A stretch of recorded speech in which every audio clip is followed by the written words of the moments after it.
On Thursday, the 11th of February, President Cyril Ramaphosa will give his State of the Nation address from the National Assembly chamber, and Newzroom Afrika will bring you full analysis from business to politics, dissecting what it means for you. Catch all the live, rolling coverage of the State of the Nation address, the 11th of February, on Newzroom Afrika, our news, our views. And of course, we'll bring you plenty of coverage on the State of the Nation address tomorrow evening on Newzroom Afrika. Well, unlike previous years, the 2021 State of the Nation address will be mostly virtual in nature, without its usual thrills and spills. This year's event will take the form of a hybrid joint sitting in strict adherence to the national state of disaster regulations as a result of the COVID-19 pandemic. Well, to speak to us about this is the Deputy Speaker of the National Assembly, Ntate Tsanodi. Good evening, Mr. Tsanodi. It's a pleasure to have you on the show tonight. Firstly, of course, we're having the State of the Nation address take place under what is considered very different circumstances. Your general expectations and, I suppose, the infrastructure around being able to successfully host it online without too many disruptions. Oh, good evening, Kathy, and good evening to your viewers. Of course, it is a particularly special occasion, special for many reasons, one of which is the one you've already mentioned. It is the first hybrid State of the Nation address we have had to host as Parliament. But secondly, also, it's special because it will be a very somber affair. Many of our colleagues, fellow MPs have passed on as a result of the tragic impact of the coronavirus. And so it will be for the first time that we meet in their absence. And in the country as a whole and in the world too, many have lost their lives. And so it is a particularly sad occasion for that reason.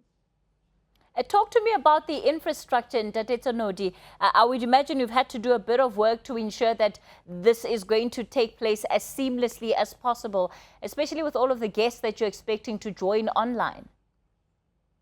Yes, fortunately, Kathy, the practice run we have had since lockdown, when we were forced, many of the MPs, to adapt to the circumstances and themselves use the system. And so, relatively speaking, for many, both guests and MPs, we have gotten familiar with the infrastructure, as you call it. We think that also during many committee sessions that were held, people practiced to be able to both watch and be present online, so that we are able to watch they are able to watch the proceedings, whilst a few MPs are inside the Houses of Parliament. In this case, this is particularly so because of the second imposition of the regulations, which are crucial for containing the potential impact of this virus. Well, the infrastructure is ready as far as we are concerned. For years now, we've seen the calls being made for the State of the Nation address to take place with a much cheaper price tag. This year, of course, shows us exactly what is possible. Do you think that you're likely to follow in this trend going into the future, given that South Africa right now could use those resources, better elsewhere? This is a global phenomenon, Kathy. In other words, technology. Fortunately, this pandemic arrived just when we were beginning slowly to embrace it.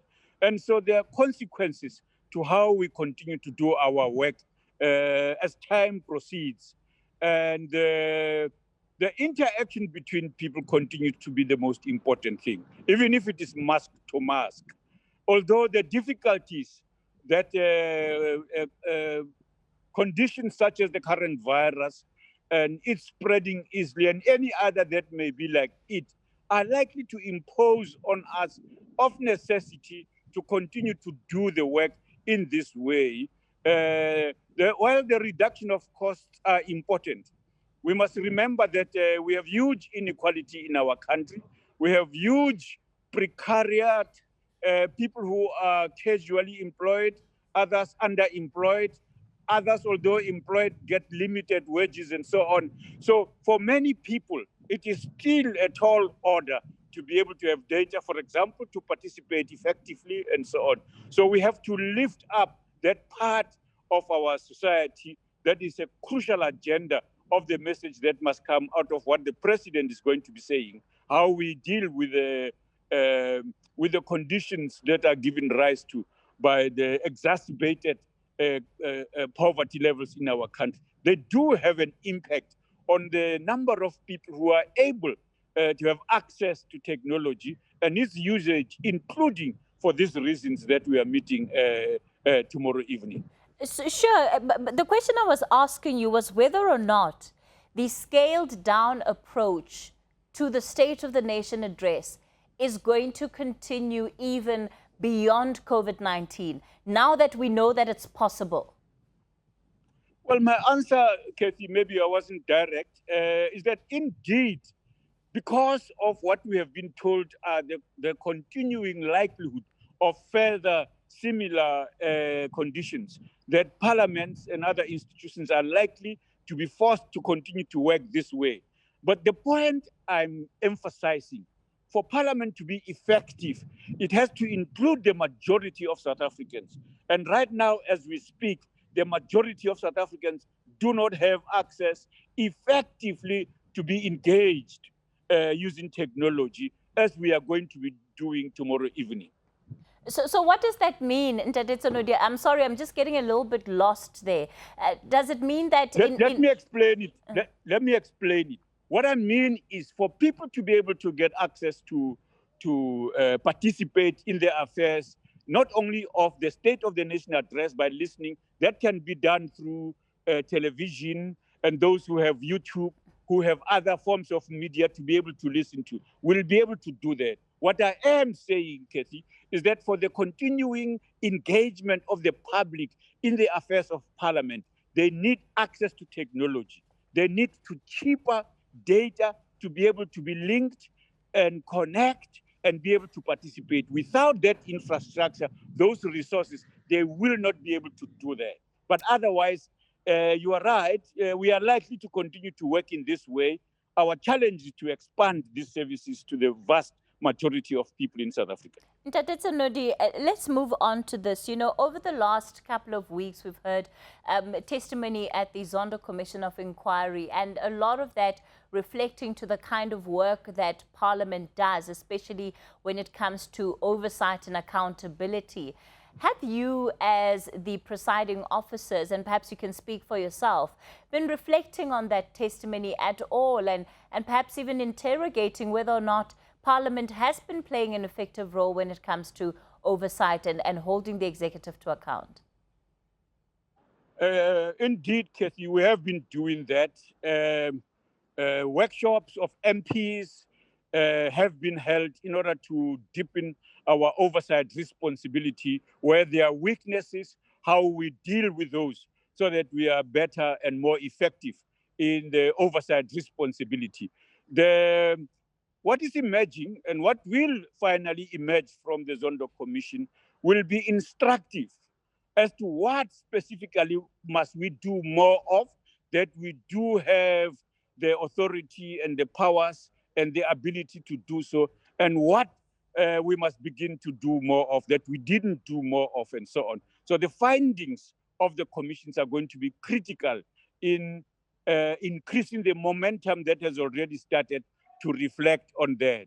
If I'm not wrong, there might be one or two other presentations to the commission that are likely to be made that we hope will further clarify other issues that may not have been as clear as they ought to be. But it has been a challenging environment, and that and it challenges all of us, especially us as public representatives, that we must find a better system for being more effective and following through every rand of public money that is used for the purposes for which it is, and that one that gets stolen or is shifted elsewhere irregularly must be grabbed immediately without any waste of time. So we must improve the systems for doing that. including inside our political parties, that we must increase the ability of all of us to do this work better and effectively. You've spoken about a challenging environment. What is challenging exactly? The basic problem of ethics, ethical conduct of public affairs, dealing with matters of public responsibility, integrity for doing so, so that those who continue to do so in violation not only of their oath of office, but their undertakings to comply with the Constitution and all other laws. To the extent that this has not happened, as evidence is beginning to emerge, has been emerging in the Commission, it's an important challenge. And this is why we felt we must agree, not only verbally agree so in public statements, but actively collaborate with the setting up of the Commission to do the consideration that it is doing, so that we have before us exactly the manner in which this slippery road was entered into, so that we can be able to reverse and mend things and clean up. And the number of cleanup operations that are underway throughout the country, as the strengthening of public institutions whose authority and ability was eroded, is an important pointer that we are likely to make a difference as we proceed. Mr. Tenodi, are you saying that to a large extent, some of the issues that had been raised, you as a presiding officer had not been aware of? No, I'm not saying that. Okay. I'm saying to you that our ability to effectively contain and reverse those things, as members of parliament, our oversight systems are such that we raise these matters for the executive to take up, and where we are able to do so, to raise the alarm so that those who must be arrested, to support the police in their investigation and their ability to do so, to bring information like the public has been doing to the front doors of those in the executive who have responsibility to take executive action, to contain, to arrest, to reverse problematic decisions that were taken. And so this has been an important part. Various committees, including the SCOPA and their valiant efforts to do so, must at all times be supported so that we have a better outcome in the processes that we have undertaken. Deputy Speaker of the National Assembly, Lechisa Tenodi, thank you for your time on News at Prime tonight.